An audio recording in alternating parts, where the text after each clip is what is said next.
Hello, everyone, and thank you so much for joining us tonight. It's been another week of so much happening within our different communities, and of course on a global scale. And we've all had different ways of dealing with it, of coping with it, of lending our voice to what's happening out there. And that's why tonight's topic is really very important, and something we really must forward to explore a bit in detail. And as always, like I say, or like we say, we're not necessarily trying to say we have the answers or we have the solution, or that anything we're saying is gospel truth. This is just a group of people and colleagues in the industry that I admire who've come together to talk about something that, I think will be, I don't want to use the word informative, but will be good for people to know sometimes that you're not alone in this. We have Litumbe from Created Pursuit. I think I'll let you guys do the intros so that I don't talk too much. Okay. So welcome and thanks for joining us, everyone. So we'll start with Lee, because I can see, Lee's like right next. So I'm Lee, and a lot of the perspective that I have is from a travel perspective. While I typically travel globally, I really try to highlight African destinations, African culture, and really focus on ensuring that the way that we're presented to the world is dignified and aspirational. Thank you so much. Anna, you're next. Hi, everyone. I'm Anna from Toure PR. Run a PR agency specialized in fashion, beauty, and lifestyle. And most of our clients are based in Africa, the diaspora. So this is what I do. And the agency is based in Dakar, but we operate in Abidjan, in the United States, France, different countries in Africa. So that's what we do. Thank you so much, Anna. Ijeoma, you're next. Hi, everyone. My name is Ijeoma Balogun. I operate Redrick PR. We work out of Lagos. We handle consumer lifestyle and tech brands. We also have a corporate arm where we deal with corporate institutions as well. Just looking forward to, talking to everyone today. Thank you so much, Ijeoma. And Trevor? Hi, everyone. My name is Trevor Stuurman, and I'm a multimedia visual artist from South Africa, Johannesburg to be specific. And I focus my lens on likely highlighting and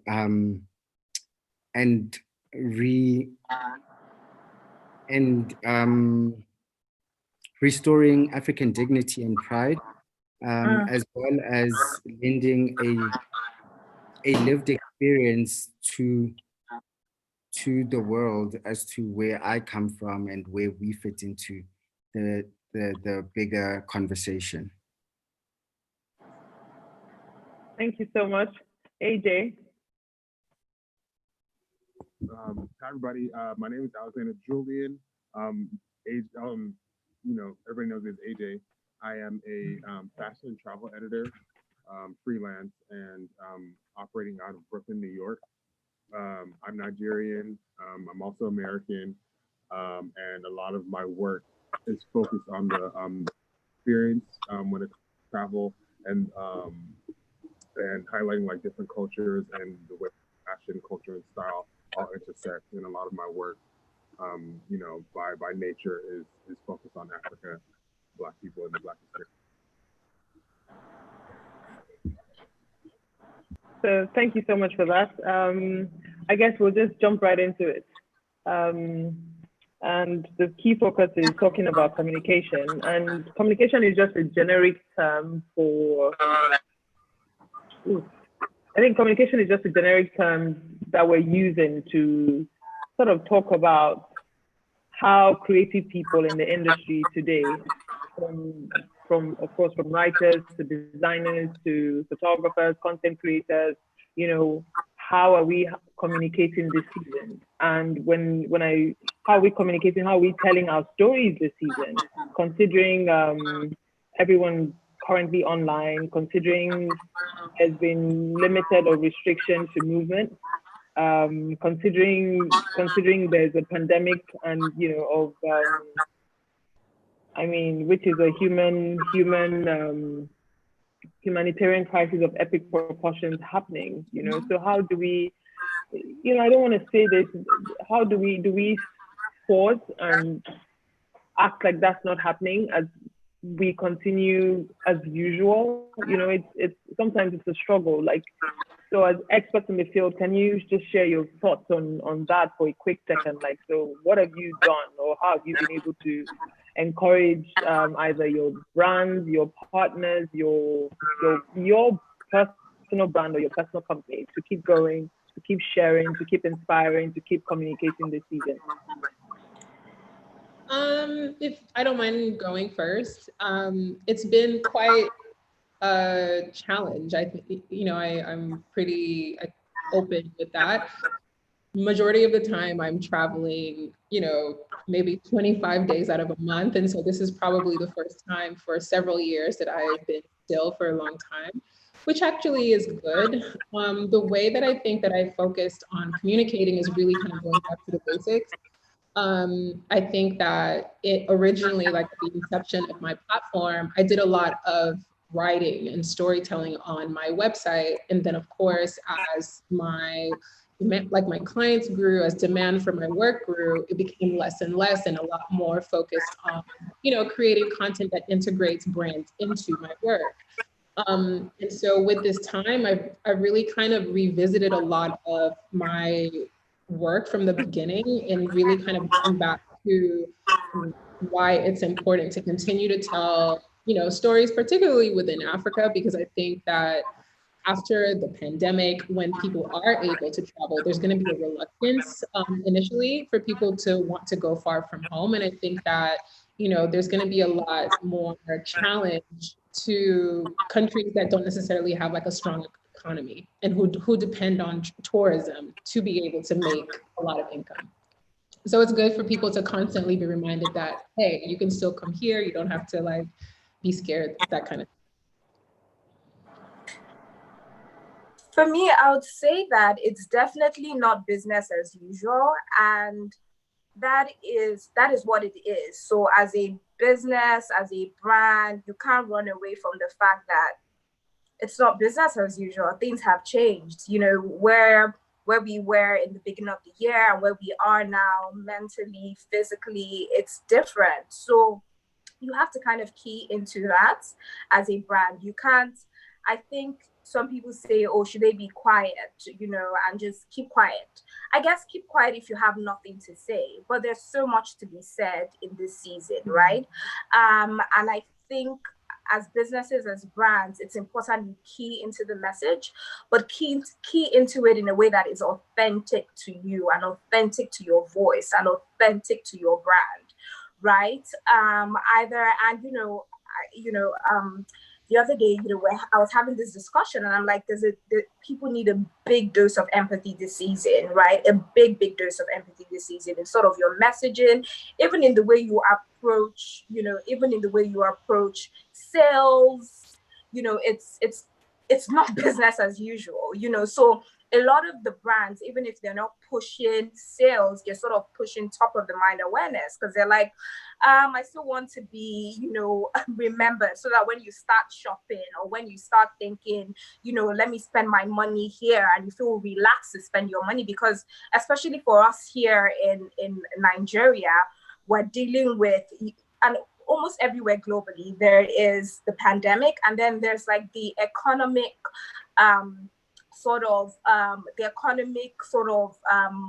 effects from the pandemic. So from in terms of like the brands I deal with, spending patterns are changing and are going to change.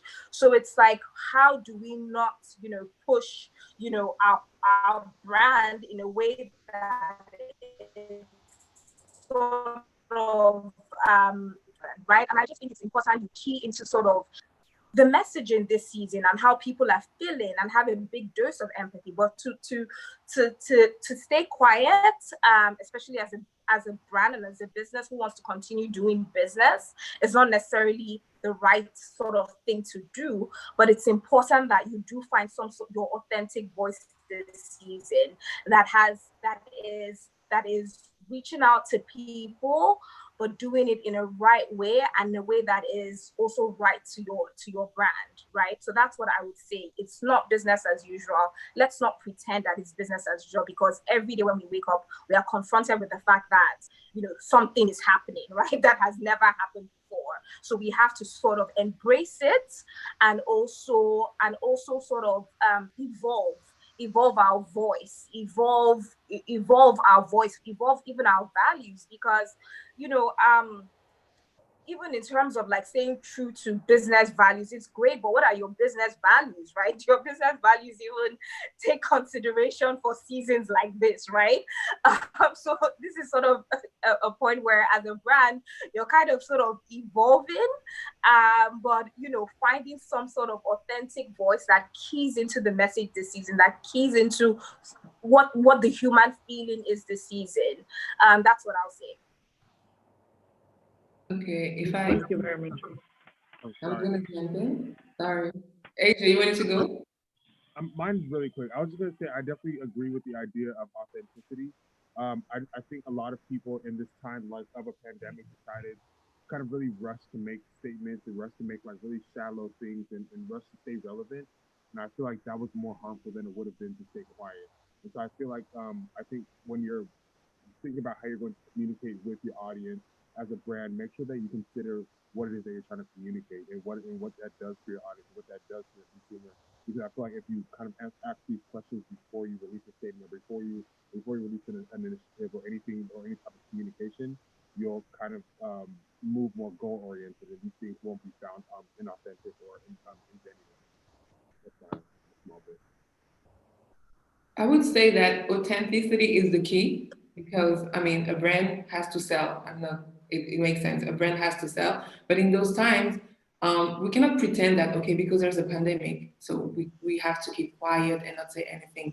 But being authentic, and for instance, if you're selling like gowns, it's very difficult for a brand who's focusing on gowns, for instance, to communicate about their business at that time. But why not, for those kind of brands, for instance, prepare the future or communicate about the storytelling of the brand, for instance, but also keep this social message, or, you know, this human message, letting people know that we all understand what's going on. And even though the aim is to also, you know, focus on the brand and show about the brand and the business, make sure that there's this human message behind. And we're taking this example of like the pandemic right now, but I think there's also another message that is very important, like what's going on right now in the world or in the United States with George Floyd. And I think being authentic is very important, because we have seen a lot of brands, for instance, communicating about how we should support like business, for instance. And to me, what is important is to make sure that this is authentic, not a trend.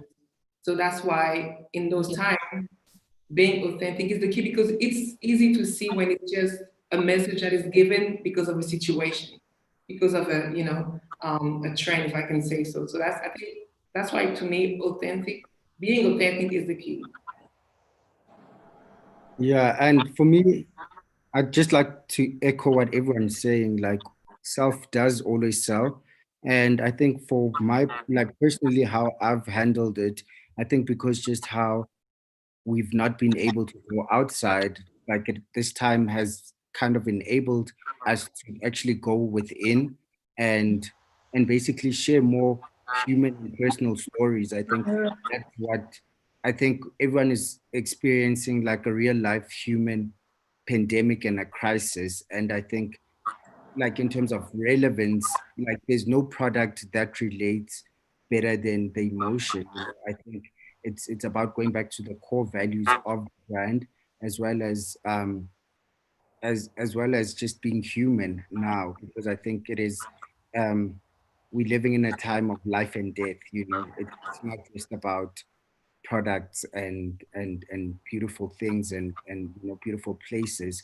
It's more about life and death. And I think there's quite an awakening for everyone, you know, and I think everyone is in the same space, even though we are all in different parts of the world. I think there's a general consensus that we are having like this consolidated human experience that needs us to be tapped in into our humanity and to be honest and to be authentic and share our experiences. I think that's, for me, like the best content is those human stories that kind of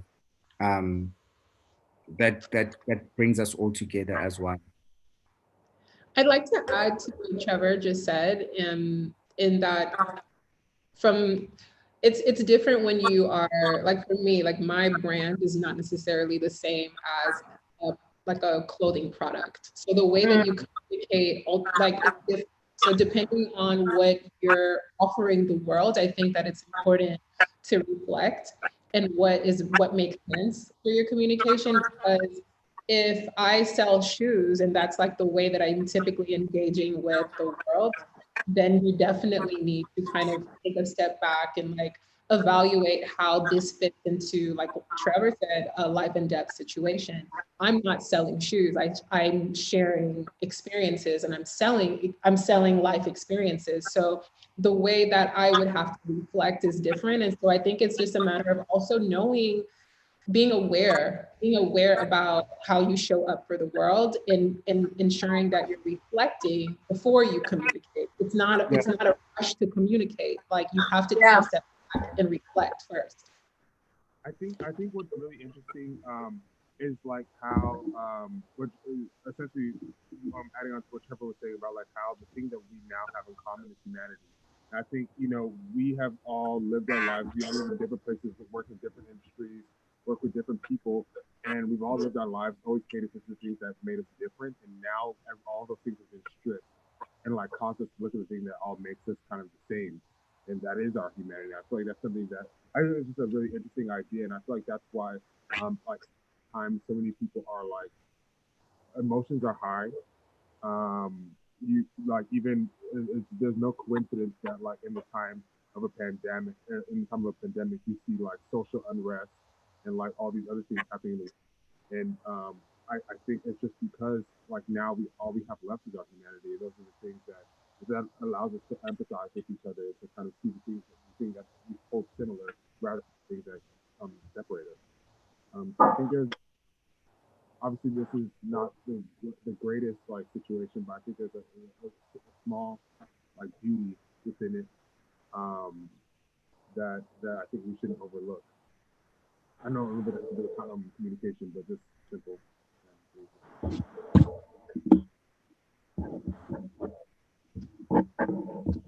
Yeah. Yes. I mean, that's really powerful. Starting with, I mean, it resonates that there must be authenticity with whatever we're talking about, and layer that with a healthy dose of empathy. And of course, not forgetting that the thread that binds all of us together this season is our humanity. And I guess if we have some of those things at the back of our minds, and I mean, while we also look to the future, that this will surely pass somehow. And when it does pass, you know, we're going to travel again. We're going to love again. We're going to hug again. We're going to gather. We're going to gather again, and we're going to come out stronger, for more aware of our humanity. So, talking about humanity and empathy, I'm bringing it a bit closer to what's happened in the last sort of like 2 weeks. You know, in Nigeria, I guess for us, it's been a lot of conversation around rape, gender-based domestic violence, and women just generally being able to, you know, to sort of raise, not just women, everybody to be able to rally around a common conversation, to be able to ensure that the girl child is saved, the women, you know, and even young boys, that rape is eradicated in our culture, in our society. And to put in a wider context, you know, Black Lives Matter is something that's, you know, reverberated across the world. And we can all identify with that, and we can all relate with that. So what role do you think that we all play with that? Because I'm sure everyone had something to say on their social media, and, you know, but it was, we struggled with it a bit. I struggle with it a bit, because sometimes you don't want to put your foot in your mouth, but at the same time you see all this injustice around you, and you really definitely want to say something. So how do you think we can communicate something like this from a viewpoint of a brand owner, or something that's so delicate, and so the nuances around it is so, it's such a, I mean, one little thing and you can put your foot in it and just get caught up in a backlash. So what would you advise, and what do you tell your brands? Do you tell them to stay off, or wait while it passes, or just get into it?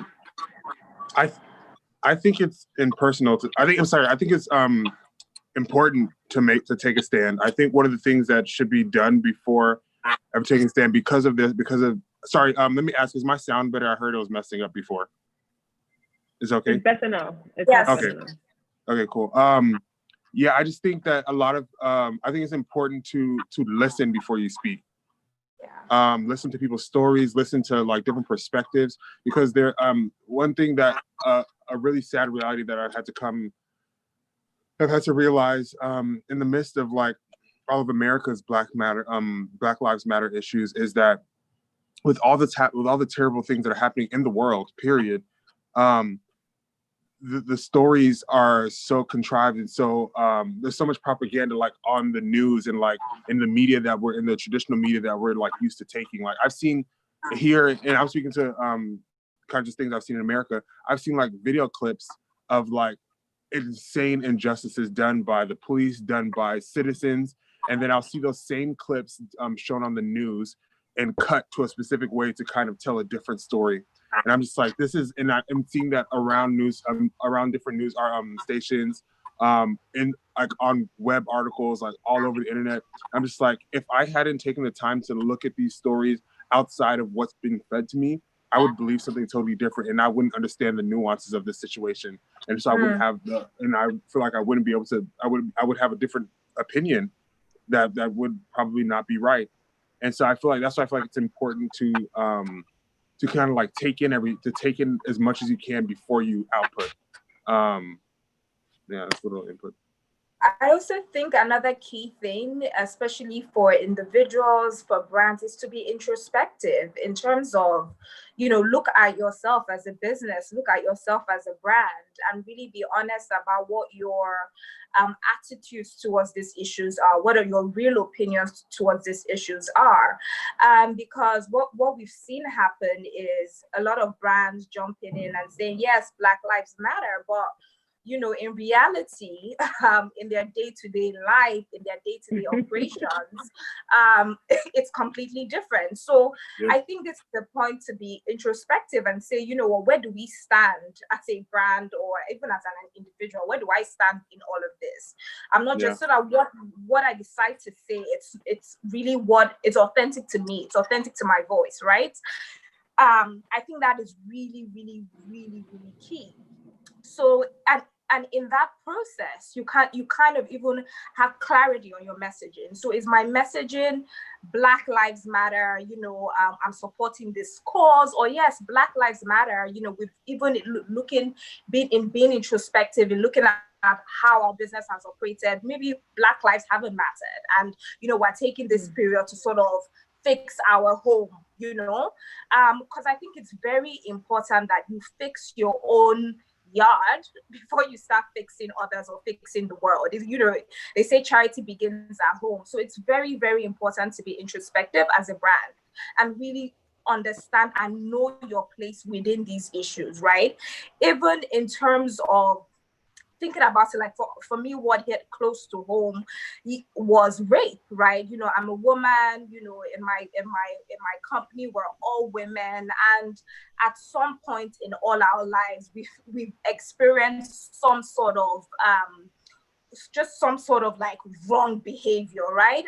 And for us, it was very important because it hit close to home, not only to just speak about it and say, okay, you know what, this is wrong, but also try and do something about it, right? Because there's that communication is good, and communicating your stance is good. Words are great, but then actions, they say, speak louder than words, right? So it's always important that we back up our words with with actions, right? So that's why it's very important that, to be honest, I would say be introspective as a business, as a brand, know where you stand realistically within everything before you speak, so that when you're speaking from a point of, I've evaluated my home, I've evaluated my business, I've evaluated where I stand, and I'm speaking from an informed place, an honest, informed place, right? And not only am I speaking, not only am I saying words,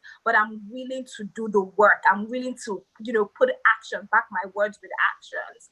I think that's very, very important, because everyone's also talking and everyone is saying yes, yes, and getting in on the conversation. But, at the end of the day, words need to be backed up by actions. I definitely agree. Again, I have a slightly different perspective because of the way that my business operates. So within the context of Black Lives Matter, and of course, rape culture, I think that it is important to reflect, but I think that in the position that I'm in, it's a unique one, because I can amplify other people's voices because of the platform that I have, as well as encourage people to tell their truth. So for me, I work with different brands. I've been tokenized. Like, I have been the one Black girl on, a trip, or, I have been the Black girl who is palatable to a global audience, and so is used within, like, so I acknowledge that. And I think that for me, it's been very important to seek out other people within my industry and encourage them, because for me, it's also very hard. You risk so much by telling the truth. You risk so much by essentially risking being branded as a whistleblower, or whatever the case may be, that goes beyond just speaking truth to power, but it's also like your career. And so for me, I think that communicating at this time has been really important for me to tell the truth and encourage people who are telling the truth, so that, again, it's like when you don't feel empowered to say something or speak out for fear of being, why aren't you grateful? You have this opportunity. Just because I have an opportunity doesn't mean I'm not human and I don't experience microaggressions, or I don't experience, all of these different things. So I think that it's I think within the context of, say, what's been happening in Nigeria, it's about not shaming women who tell the truth about what their realities, or men or women, not shaming them, not creating an environment that makes it hostile, where they can't speak their truth. And same for in the States. I think that from a brand perspective, a lot of the ones that are, being called out for the performance is because they haven't taken that time to reflect, and they have been complicit in a lot of the issues that specifically Black women and men face. So I think it's just also about ensuring that when people do speak their truth, we're receptive and we empower them to continue to do so.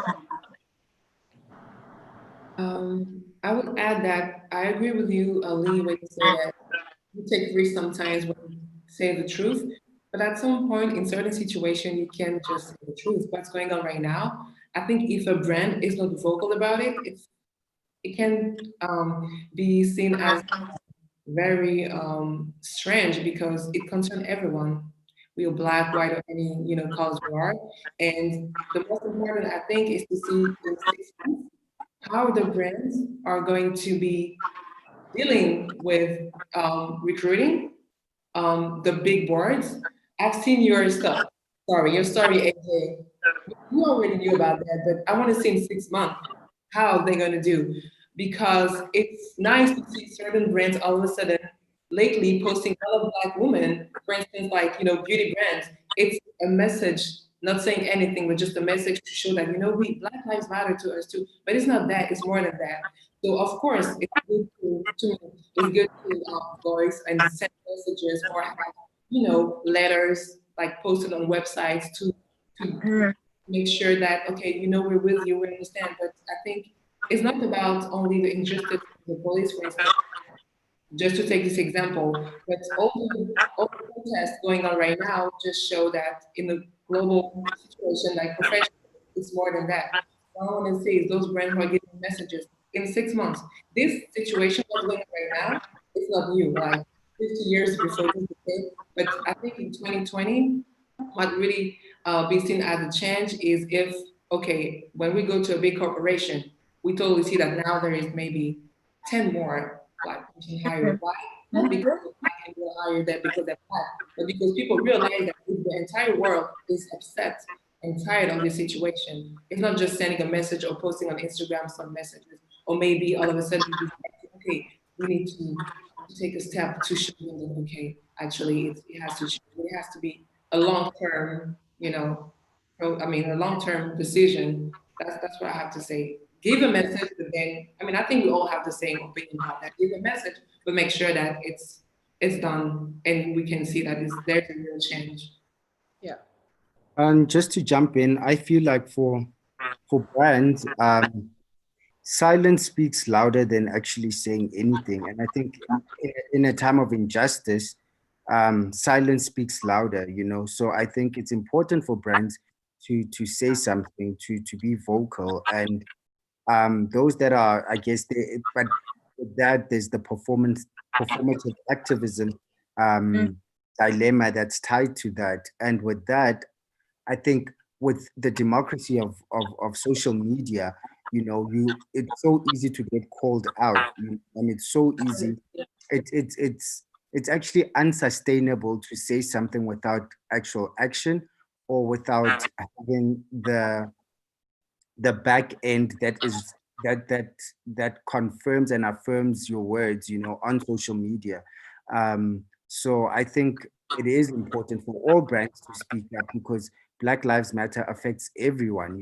It's not a Black problem because it's not Black people that are oppressing one another. It is actually white people. So I think it is a conversation that they should have as well, because for the most part, with even, for example, gender-based violence, it's always women that are going out on the streets and marching, yet women are not the ones that are killing and raping each other. So it is a problem that men should be, vocal about. It's a problem that it is not a gender specific. It's not a woman's problem, and Black Lives Matter is not a Black people's problem, So I think it's important for everyone to come to the table to say something, and even if they say something that they can't stand behind, they will be held accountable. Because I think we live in a time where accountability and transparency is not up to you, For as long as you operate on a digital space, you can always be called out. Well, thank you so much for that, everyone. I'm going to get a bit controversial, and I don't know how willing you guys are to jump down this hole with me. But this week has got me sort of reflecting and rethinking and asking myself so many questions that I've never had to in my life. I think either because of what I've experienced or meetings I've had, and So tell me, for a girl who's Nigerian, who lives in Lagos, who has lived in Lagos all her life, I've been asking myself this question all week. When I think of myself and my identity and my race and my heritage, what comes first? Do I think of myself as, oh, I'm a Black African girl, or I'm an African girl and then I am Black?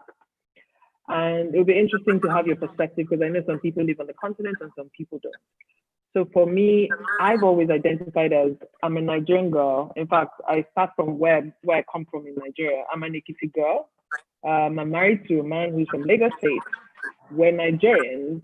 I am African. Oh, I'm Black. Yeah. But when I say that I am Black, it's not because it's not like at the fore. I know who I am, and definitely the second I jump on a plane and I'm in a different world, I know I'm Black, and I push that at the top of my voice, or I don't know, but increasingly I've had to I've read quite a few articles, I've seen quite a few things happen around me, and I've had to go back to that, to revisit that. And I'm quite keen to find, to listen to you share your thoughts around that. Like, so when it comes to identity and race, what do you think? I have an interesting anecdote because I was raised in Houston, here in America. Houston has like an insanely large population of Nigerians. So I, for almost all of my life, was strictly around Nigerians. I went to Nigerian church. I went to RCCG. I went to one of the biggest RCCGs in America, in North America. And that's what my whole experience and identity was, that I was Nigerian. Even when I went to like Black schools, but I didn't necessarily identify as Black. I mean, I knew I was Black, but it wasn't something I didn't feel like that being a part of my identity. If somebody asked me anything, I'd be like, oh, I'm Nigerian. Until I left and I ended up going to Howard University, which is a historically Black university. And that's when I learned like what it means to be Black. And I think it's important to own both of those identities, because of the fact that while you know who you are, you know where you're from, and you know what your culture, your heritage is, the world will always see you as Black. Like the people, like I think one thing that we talked about here is like even if you're Black American with no ties to like the Caribbean or Africa, with no direct ties to the Caribbean, Africa, no matter how rich you are, no matter how poor you are, no matter if you play sports, if you're like a professional footballer, if you're a professional basketballer, or no matter what, when you walk on the street, they will see you as Black and they will treat you as so. And so and traveling, I've realized the same thing. Like I've traveled tons of places. I've been to Russia. Nobody asked me if I was Nigerian or if I was whatever. They saw that I was Black.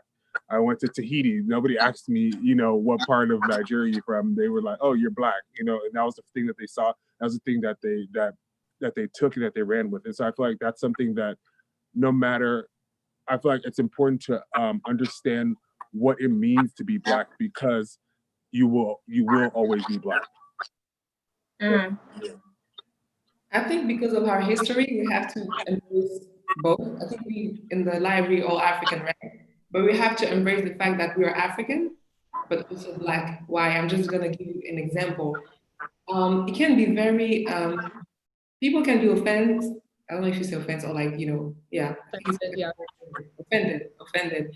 In the States, for instance, when you make the difference, oh, you're Black, we're all from the same continent, not trying to, we're all from the same continent. So I think, okay, as an African person, we have to, wherever we come from, for instance, I'm from Cote d'Ivoire and Senegal, I embrace that, but we all Black and we have to be together because of our history.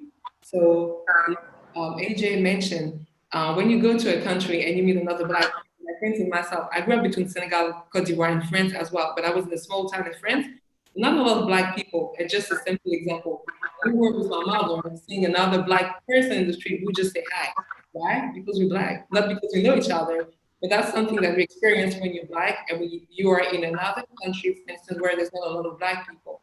So I think to me, it's important to embrace both, because our being African, or no matter the ethnic we're from or the country, but also embracing the fact that we're Black, so we're all together. So if a Black person having issues in the country, all of us African need to be, concerned about that.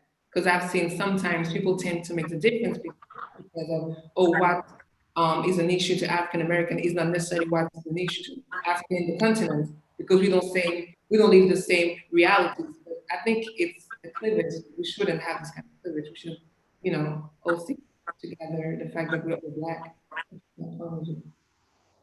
I definitely agree that it's important to embrace like all identities that you are. So for me, I am originally Cameroonian. I was born there, spent my childhood there till I was 9 before I permanently moved to the US.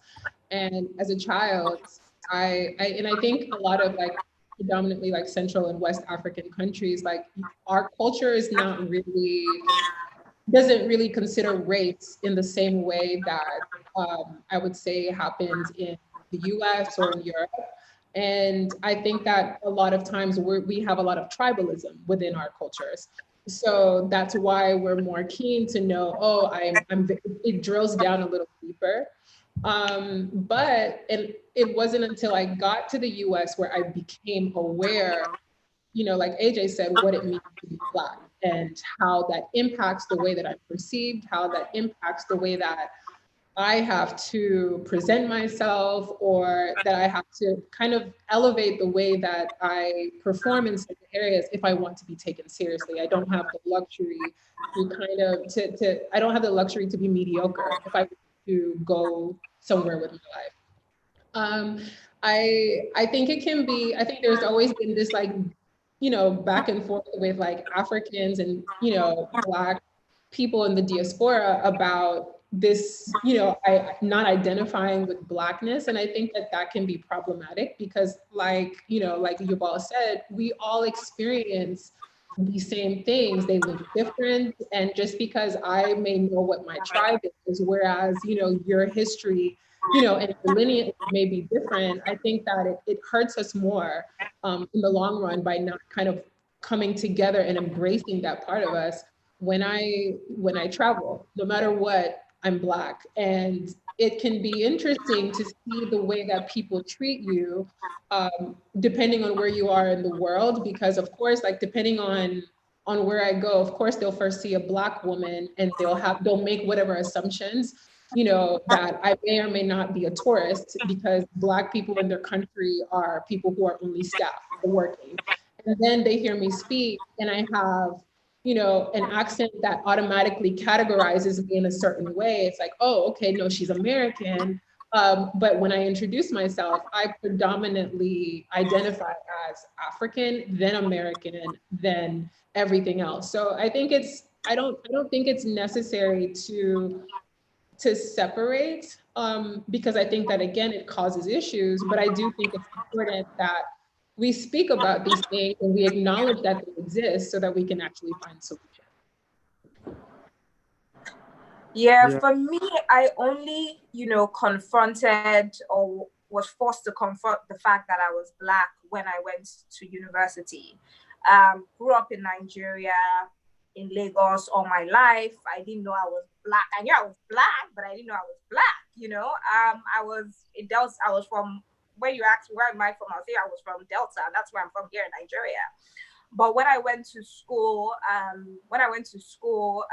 in France, that was when I had to confront the fact that I was Black, because I was treated, differently because I was Black in certain situations, from somebody refusing to allow me, stay, be a tenant in their apartment because I was Black, so that was when I sort of confronted the fact that I was Black. But I never had to before then. But since then, I think in a global context, I do recognize the fact and I embrace the fact that I'm Black. Yes, I'm African, but I'm Black, and, you travel, I travel a lot. And when I leave Nigeria and I step on the plane, nobody cares where I'm from in Nigeria or that I'm Nigerian. All they care about all they see is a Black woman. So I've had to embrace that, and embrace that aspect of me. But I would say like my own, and I've embraced it, but I'm also open in the sense of I can't say that my lived experience is the same as somebody who's lived in, America all their life, or in England all their life, right? My lived experience is still as a Nigerian, an African Black woman who sort of travels through the spaces, but I'm not living. So my lived experience is different. And I do acknowledge that my lived experience is different. And I acknowledge it so that I can get to know more, right? So for example, I was in the States, in the car with my cousin, and she got stopped by the police. And literally the way she was responding, I'm sitting beside her like, what is going on? But she's like, no, sir, I'm about to bring this, sir. So it's like, it was completely different, right? And I never, if I was the one driving, I wouldn't have known to do all those things. So yes, my lived experience is different and I acknowledge it's different, but I do acknowledge and embrace the fact that I am Black. There's this excerpt that I read from like one of my favorite authors. His name is Ta-Nehisi Coates, and where he talks about context, and I think it really like kind of works in this idea. I think identity is context. So like for example, if I'm Nigerian, let's say just as Omoyemi said, like if I'm Nigerian and I'm in Nigeria, when you ask me where I'm from or about myself, I'm not going to say, oh, I'm Nigerian. I'm going to say, oh, I'm from Anambra. Or I'm going to say, oh, I'm Igbo, or I'm going to provide that within the context of where I am. But I think one thing that's interesting to note is that Black is the only thing that's context globally. That's like that. No matter where you are, you will like Black will always be your identity. When you're in Africa, your identity will be that you're Nigerian. When you're in Nigeria, your identity will be the state that you're from or your tribe or whichever. But the one thing that will always be your identity is the fact that you're Black. So just adding on to what we were saying, I feel like that's why it's really important. I feel like that kind of helps bring it into perspective. Trevor, I'm quite keen to find out your thoughts on this because you're coming from a different sort of experience, even though you're African, you know, we're in South Africa with apartheid and all of that. What are your thoughts on this? Just being from South Africa and I guess our political and racial history is so vivid, and it's so I think when you're in South Africa, you constantly confronted with the fact that you're Black, and it is in how you get paid, the kind of rate you are offered. It is in the type of service you get when you go and eat, and it is in the everyday life. You are constantly reminded that you are Black. It is in the collective struggle of your extended family. It is in like the educational system and having cousins and family members that have never ever been to school, and that is all based on the fact that they are Black. And then the matter of being African is more of a spiritual experience in South Africa. It's something that is it's something that we don't kind of, it's in the kind of ancestral celebrations that we have, and in our languages, and in understanding our lineage, history, and heritage, as opposed to something that you kind of celebrate on. I don't know. It's like it's almost like it's something so natural that you don't even have to think about it. Yet being Black is something that you think about. I think being African, yeah, it comes easy. You know, it's a way of life and it is who we are. Yet being Black comes with resistance, and it's something that you kind of have to be aware of, and it's something that you fight for, as opposed to being African, which is something that I find brings a lot of healing and brings a lot of belonging. That's powerful. Yeah. Thank you. Yeah.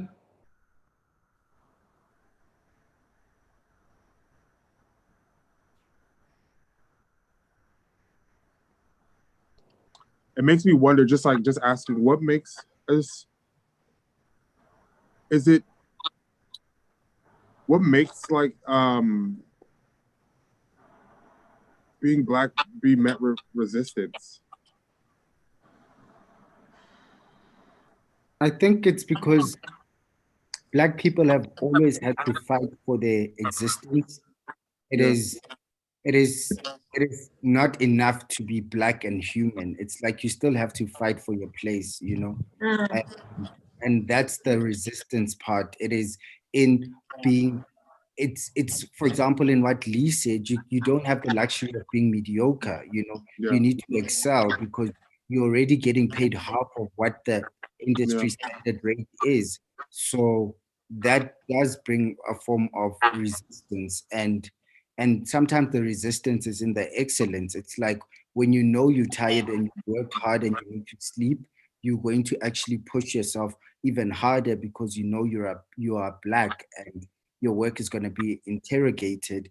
And and so I guess it is even like the way I kind of operate, and like in my work, it's like always to undermine and challenge um, the status quo in terms of just the visual images and how we are represented, and that in itself is some form of advocacy and resistance. You know, um, it is fighting against the images that you search on Google that misrepresent us, you know, and I think that is being Black, and even just being a Black creative, you always kind of have to, you don't have the freedom of creating abstract images with no messaging, you know. Your work has to represent and has to be pinned with a purpose, as opposed to like white people that can kind of paint beautiful fairies and take pictures of like inanimate objects, you know, like tape a banana to the wall. Exactly. Exactly. So I think the resistance comes in that, you know, it is in being pinned with a purpose to represent and to promote and to rectify. Yeah. Yeah, I always say for me, like even like with my, like with the images that I create that don't center around me, I always try to trick people into learning. And, you know, even with the brands that I work with companies, like I've worked with a huge international hotel chain, and when they approached me, they initially wanted me to go to one of their locations in Milan. And for me, there's, you know, always this advocacy of, well, if you have a property within Africa, that would be my first choice. I'm always going to advocate for how can I, you know, even if it's, you know, how can I put myself in an environment where I can create imagery that allows more people to discover what is possible within an African context, but then also how can I create images that can reflect to a younger version of myself? So this kind of deviates slightly from the topic at hand, but when we're talking about identity, for me, I had a huge conflict in identity crisis because, you know, when you grow up, like, you know, I left Cameroon quite young, and when I went to the States, I think that was the first time I was even kind of seeing the way that people perceived, you know, Africans specifically within this very like, you know, reduced perspective. And that was not my lived experience. And so I'm always trying to create in a way that younger version of myself who at one point was embarrassed to say, oh, I'm Cameroonian because of the stigma that would come with it. I'm constantly trying to create art that uplifts and dignifies, so that if there is a young girl who is struggling with her identity, she has a direct point of reference that when she looks back, she sees not only, you know, it's not just a Black woman, but a dark-skinned Black woman who's moving through the world in the way that I make look easy, but is actually very challenging. So, I mean, my partner and I have been in spaces where, yes, he's white, but I was in, I mean, and I don't think I've publicly shared this story, but I was in a hotel in Benin coming home from dinner with my partner, and the African Black, you know, staff thought I was a prostitute, and they came up and, you know, said that, oh no, we, you know, like we don't need prostitutes there. And this is shocking. So again, it's like the identity is not just for how the world sees us, it's also about how we see ourselves. Yeah. You know?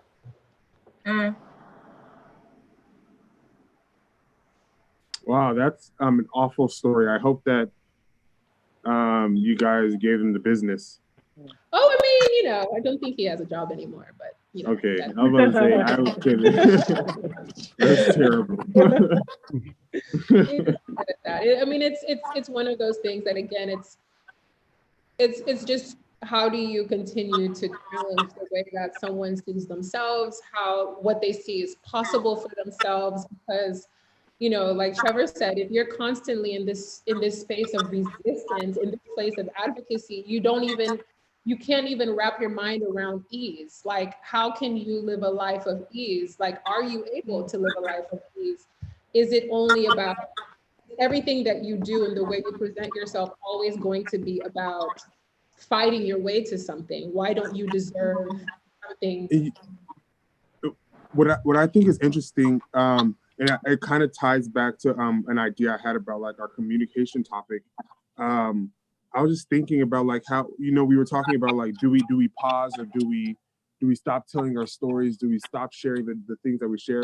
But I was, in this time where I've just found myself like constantly upset, constantly like just angry, and just like disgusted with how the world is and other things that are happening.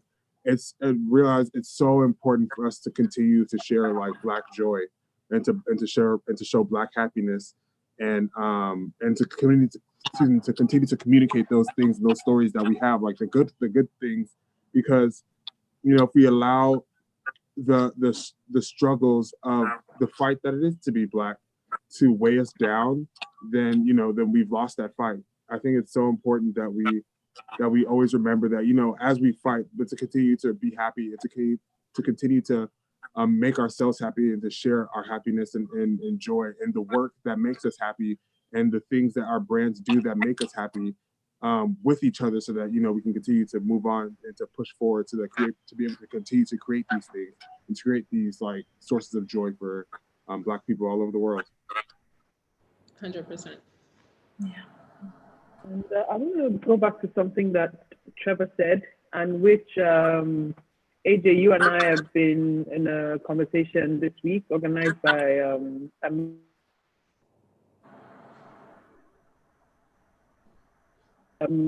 Trevor, you mentioned something about being remunerated properly. Yeah.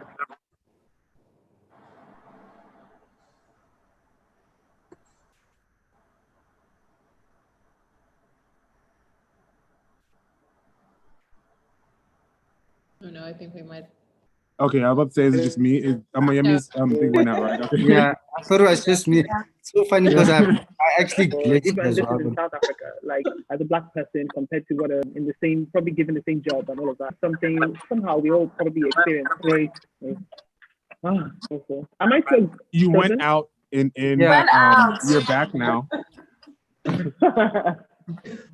So okay, let me start again. So I wanted to touch on something Trevor said about being paid well for what you do as a Black person in South Africa, and to sort of tie it into a conversation we had earlier this week, AJ, that Amira put together with Amira of the Folklore, with a group of people. And, going back to that conversation around Black people getting paid considerably less than, people of color being paid considerably less than their colleagues who are not of color want to.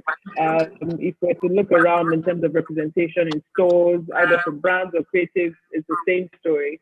And then lastly, to end with this conversation that's also been going around about economic consequence. I think I first saw it on Ijeoma Avive's page about, so how do we get ourselves out of that box? How do we empower ourselves? How do we empower creative people? How do we ensure that, everyone is economically empowered or financially empowered to be able to ensure that not only do we have we created our own tables and seats at our own tables, but to be able to ensure that, in telling our stories, that we're controlling, not just, so we're not pandering, we're not seeking for validation, we're not waiting to be told, oh, this is how you do it. How do we take control of all of that to be able to sort of create that future that we hope to see, so that if Lee's on a trip and creating her content, it's definitely from her point of view, working with, African brands that she wants to, use to tell stories of brands that appeal to her. And Trevor, you're taking complete ownership of what you do, not because we're looking for validation. And AJ is telling the stories he wants to tell, but when he goes into a meeting to negotiate, he's, ensuring that his paycheck is exactly what it should be, not what someone, not about 50% or 40% less than someone else should. And in representing the brands that you work with, Anna, to make sure that,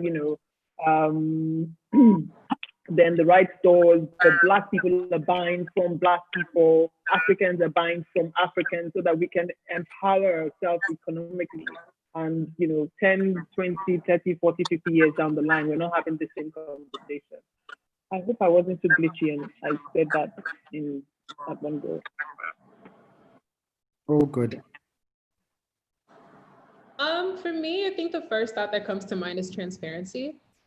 From like a payment perspective, I think that, again, it's not always, it's like when you're talking about like a rate, or how much you make, that's not something that, everyone feels comfortable doing. And I think that businesses, brands, they take advantage of that.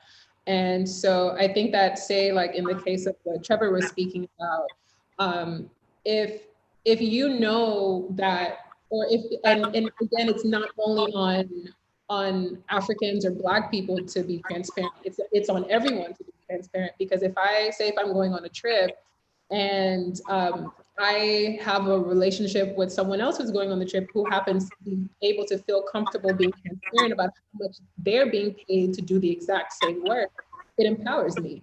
And so I am able to then advocate for myself in a much more empowered way to say, no, I am doing the exact same work. I have the same visibility, and actually, you may not be able to reach the people who I reach, because your brand can even speak to them normally. So I think transparency would probably be the first thing that I would say helps to empower from like a rate perspective.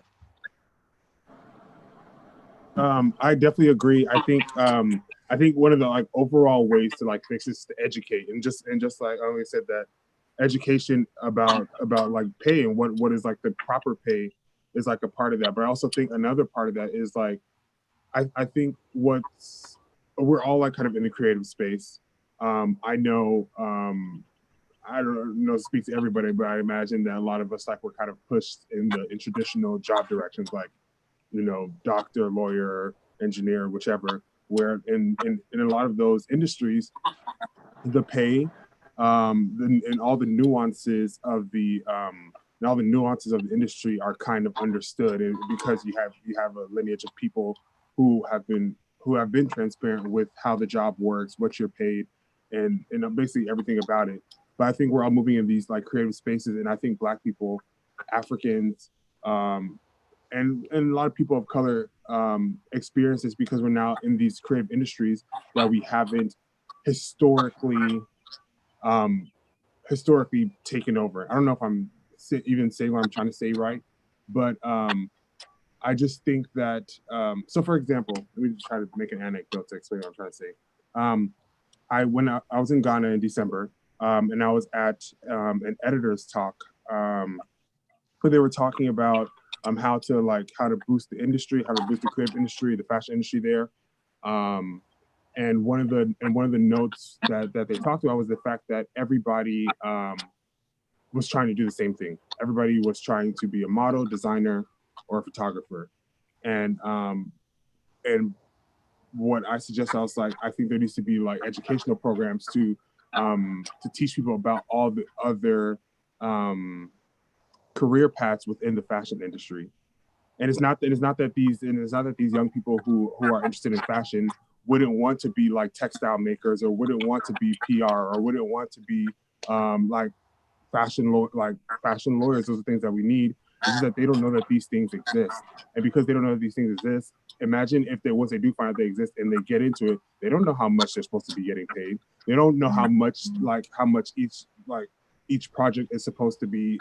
So for example, like even with Lee, who's an influencer, it's like, you have to be able to teach other like a young influencer the nuances of the industry. You have to show that, you know, somebody may look at your page and look at their page and be like, oh yeah, we both have 200,000 followers. Like, I should be getting paid the same as her, but somebody's engagement may be more. Somebody's, you know, there are all these different nuances that, and I feel like if we're able to teach like people coming into the industry and be transparent about these nuances and kind of instill that education about these different career paths, then we can also avoid people moving blindly. Because then you have like in fashion, you have these fashion assistants who come in and are accepting $10 like $10 an hour for like 4 years. And I'm just like, you shouldn't be getting paid. Like that's not right. But they don't know that, and they're willing to take it because they're so happy that they got into an industry that was so hard for them to get into, and that was, and you know, has like systemically like pushed them out. And so they're so happy to be there, so they don't ask any questions. And so if we're able to share the information, they won't have to ask the questions, and they'll just know. Agreed. Yeah, I apologize. I missed a bit of that. My internet kicked me out again. But okay. Yeah, I think I mirror your sentiments. I think education and transparency, because even there's so many careers, you know, like as Africans, we all know the stigma of, you know, you must be a lawyer, you must be an engineer, you must be you must be a nurse. Those are the only, like, and if not, you're a disgrace. That's it. And you know, for me also, like, I think it's important for our parents and our guardians to support creativity, because I feel very lucky. My parents, I have a finance background, and I was like a business analyst, and I was working at, you know, a huge organization that's recognized globally. And my parents were like, oh, she's made it. She has, you know, she has her job. She's set. We don't need to worry about her. And then I decided, oh no, one day, like, I'm gonna sell everything and like move back to Africa and live out of a suitcase. And they're like, what are you talking about? And as crazy as that sounded, I'm very lucky to have parents that were like, we don't have the faintest clue what you're talking about, but we encourage you to try, you know. And they encouraged me, and like, it took me, I want to say, almost 2 years before I made any money, and being able to lean on them financially through that. Because just because you decide to work in a creative space doesn't mean that automatically everything kind of comes together for you. And so I think that it's also important for us to encourage people through that phase of learning and building. Because yes, someone can look on my platform today and see but my platform today is a reflection of the work I've done 4 years ago, you know, ongoing. So recognizing that you don't start off, you know, at a certain, your taste level doesn't match your skill level when you start off. And so encouraging that and having a support system that also doesn't try to derail you if you do go into a creative space. So I think there's also the element of having support and mentorship along with that transparency and education. Yeah, definitely. That's really, really, really important. So if you, and then the last thing I was going to talk about that's a bit controversial-ish is, so what are your thoughts on all the movements, all the hashtags out there, you know, and all the lists, like the trillion-and-one list, you know, sort of pushing Black-owned businesses and Black-owned brands out there different news and media corporations. What are your thoughts on that? Do you think, do you think it's here to stay, or do you think it's just trend? And how do you feel about it? Let's start with AJ. Sorry, I made a face. And I'm saying you because I know that you've worked to push some of these brands, you know, either when you want to support Lagos Fashion Week and you're trying to pitch stories to press, you know. So how do you feel from that angle of someone like yourself, and Trevor as well, who worked hard to sort of push Black businesses or Black creatives in mainstream media? How do you feel now that everyone? You know, it can be a slap in the face, but that's looking at it from a personal space. At the end of the day, you know, the mission is accomplished. I want these brands to be pushed out. I want people to know these designers. Suddenly, you know. And sorry. Okay, cool. My internet. Okay. Oh, sorry. Can everybody hear me? Yeah. Yes. Okay. But yeah, I think at the end of the day, the mission's accomplished. So, you know, I want these brands to be pushed out, and I want people to know their names, and so that's important. I just find it so upsetting that what is happening in the world has to be the catalyst, you know? So does that mean that a bunch of people have to die before you guys can ever realize that these designers are talented and worth featuring and worth working with and worth using? That's the sad part. And I do hope that it's not a trend. In the past, we've seen it to be a trend.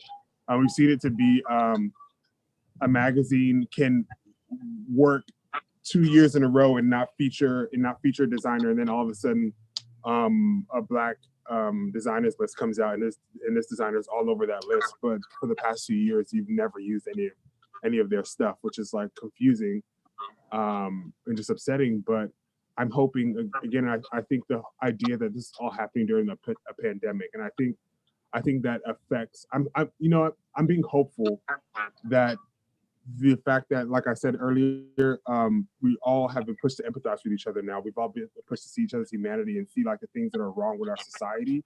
I'm hoping that all these things on top of each other and mixed into the one big ball will make a real tangible change.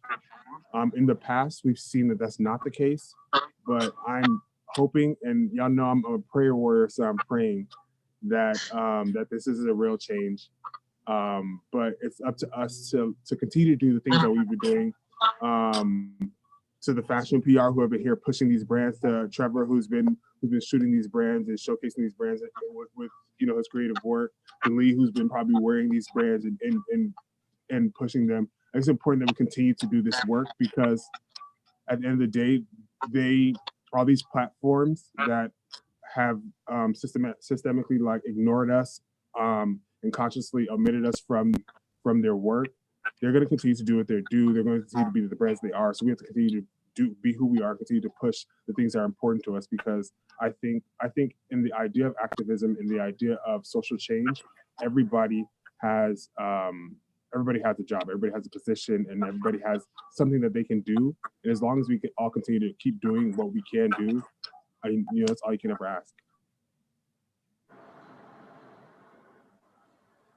Thank you. And Trevor, as we round up with everyone. I think as much as it is a trend now, and for some brands it might not be sustainable because of how they are, you know, because I guess it's systematic, but all of those kind of systematic principles have to be dismantled. Exactly. But I think a lot of brands are benefiting. It's about them getting the following that they deserve, you know, and it's about that platform and the kind of stage being extended. And I think it's important. And I think, like MJ said, we should continue doing what we all respectively do, which is to advocate for each other, and which is to kind of be a lighthouse for one another. And I think that is what needs to happen, because like for me, that's what my business is all about. It's about sending the elevator down for other Black creatives around the world, you know, sharing the spotlight with other African designers, and not just specifically South African designers. So I think for me, it is all I've ever been doing, you know. It's always been listing, crediting, tagging, and sharing like all the cool talent and creative people that I know. So for other brands, it might be a sustainability thing, because I mean, after a week or two, they might be over that and just want to be back to their own own people. But I think by that time, our people would have gained a few other followers. And I think we live in a world where followers are actually a commodity and numbers are important. And so, for example, with Lee, like I read her caption, one of her posts this week was about the 20K plus followers she gained. I mean, that's like major, and it's something that other people have to buy, in order for them to have social media credibility. So if she could gain 20K followers in a space of like 48 hours, I think that that that's like major. So I think we can, now is the time to just take that whatever little power that they're giving. So Thank you very much. one of my friends, I'll let her stay anonymous, but I think a few of us know her here. She's been saying like a lot this week, it's reparation. And it's, even though she says it jokingly, and I think that on some level, it's important that, as AJ and Trevor have said, we have no control over whether people will actually be consistent with whatever they're saying today. You don't have control over that. But what you can do is maximize the opportunity and, build equity with that. There's as a result of this whole list building, I actually found a lot of African brands that are based in Lagos that I didn't know about before. Yesterday, I went and I put a dress in my cart and I was like, oh, I'm gonna buy this dress. And then I got distracted and I forgot about it. And then I went back today and I was like, okay, let me just go finish and buy the dress. It's sold out. And as annoyed as I was that the specific dress I wanted wasn't there anymore, it's amazing. It was amazing to see that within a 24-hour period, like everything on her website is sold out. I think that this does so much for infrastructure within our businesses. I think that it does so much with building equity with your audience, because not only are you getting the visibility that you need, but you're also getting the finances that you need to be able to become a sustainable business. So I think that, and for me, I even though I do feel a sense of like, I initially felt a lot of guilt because I'm like, well, I don't want you to follow me because, this is like the mass following of Black people this week. Like, it's, I want you to follow me because like the work that I do actually resonates, but I don't have control over that. What I do have control over is taking the equity that I build and doing something with it. What are you going to do, and how are you going to use the visibility that you now have? And I think that onus is on us to ensure that, we continue with the mission, because my feed is slowly but surely going back to normal. People are posting their, acai bowls and like their, Chanel Jag sandals, and that's fine. However, it's up to us to continue that conversation and make sure that whatever opportunity and visibility that we have, we really build equity and turn it into real opportunity. Thank you very much. So Ijeoma, Anna, who wants to go next? Well, like I said before, hopefully this is not a trend. I was a little upset at the beginning, especially as a PR. I have so many stories. People thinking that because we represent African designers, they're talking about stylists, for instance, the target is an African actress or nothing, just putting us in boxes. That's why it was very funny to me to see that all of a sudden, I'm not saying everyone, some publications have been, very, very inclusive and authentic, but like lately it's been a little too much for me, because every online major publication, you had the Black-owned design list, or Black, it was to me too fake, if I can say so. So I hope that it's gonna be, still there's still going to be the same interest in a couple of months, couple of years about those brands, because they're good and because they are interesting for your audience, not just because they are Black. So I think we were all a little upset about the hashtag Black-owned business or African. And it's not only white people, for instance, also us. Because as a PR, I have this experience. I don't know Ijeoma, or even as a editor and stylist, AK, a lot of people will kind of see African design, Black design in a certain way, not trusting, but because to arrive, you have to own certain pieces, you know, from Europe or from the United States. But those brands, they didn't build their brand in 1 day or 2 years, you know? Like if we want to talk about, I don't know, Dior or Chanel, they built it in many, many years. You know, it wasn't easy at the beginning for them to there. So for new brands, new African brands, for instance, like just give the trust. And if the brand is nice and if it fits your style, why not try? It's not only the other person who are not Black, for instance, also us who have to empower those brands.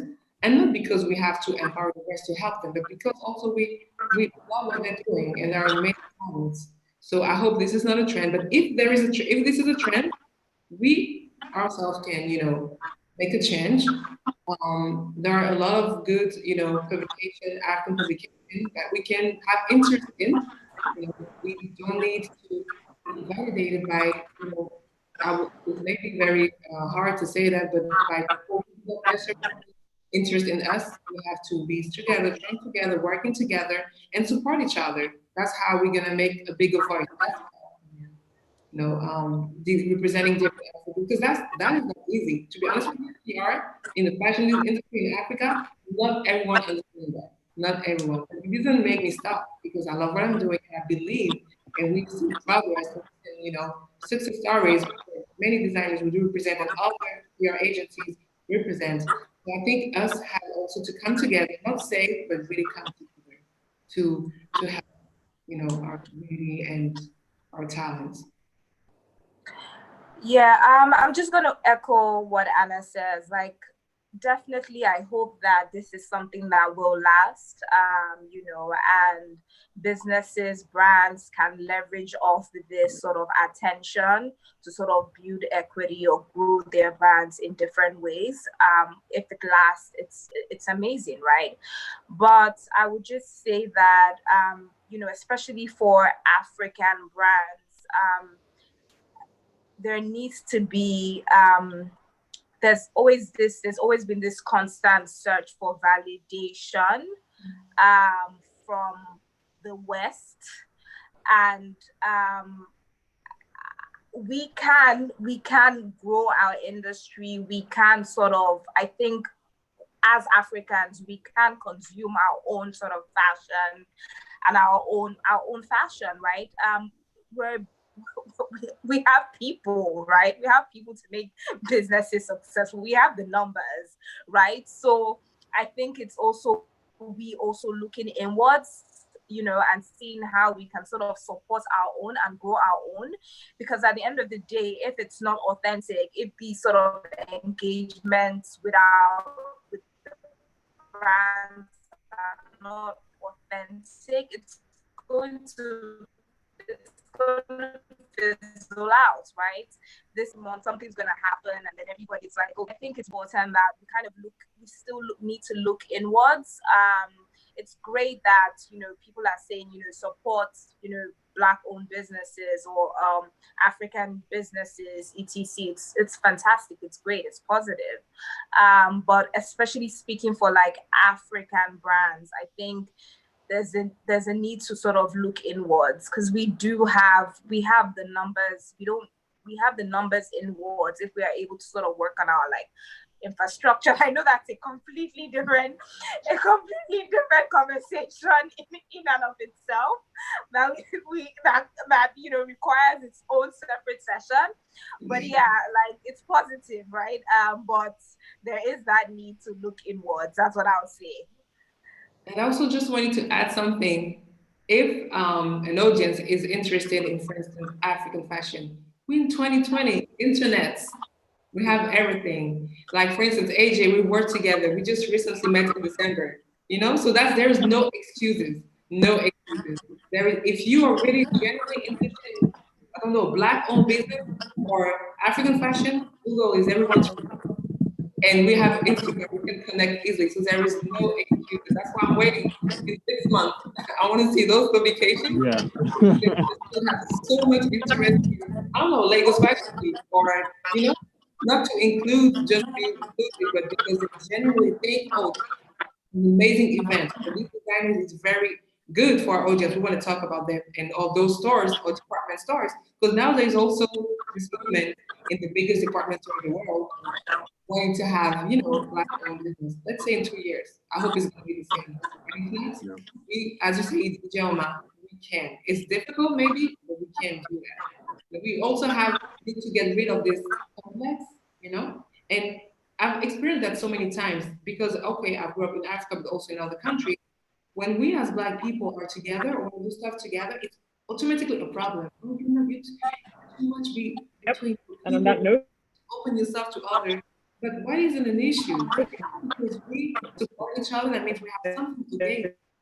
Others, you know, other races or other, you know, I don't know if you can hear me. it's a good place to end on the idea or notion of looking inward, empowering our own. Okay, am I frozen? Am I frozen again? Okay. No, you're not. You're not. Hello, we can hear you. Yes, Me? we can hear you. Am I here? Yeah. Oh, okay. Yeah. Sorry, because this internet has really tormented me today. So, can Anna hear us? Is everyone there? I'm here, yeah, I was breaking up, but I'm here. Oh, okay, okay. So I was saying, before I break up again, I think it's a good way to end the session, in the sense that, you know, of looking inward, empowering our creatives, empowering our own people to build from within, to be economically, you know, economically sustainable, financially sustainable. And the only way we can do that is to support Black businesses, African businesses, build several communities and layers of support for each other, that transcends, that goes beyond the continent and of course, you know, to diaspora and to, you know, every Black community that we can possibly think of. Thank you so much for joining us. As usual, I've learned a lot. And it's important. Some key things I'm going to take away for today would be empathy, which is kind of similar to last week's session as well. That empathy was the key word. Like, you know, when talking about gender-based domestic violence and talking about today, and you know, the pandemic, communicating is to show empathy, to look inward, to be consistent, to be authentic. And thank you so much for sharing your personal journey and struggle as well, for being of being people of color and, you know, in your different societies and how that has shaped your identity today. I think those are things that we have to deal with every day. But I think this season has strengthened our relationships with each other.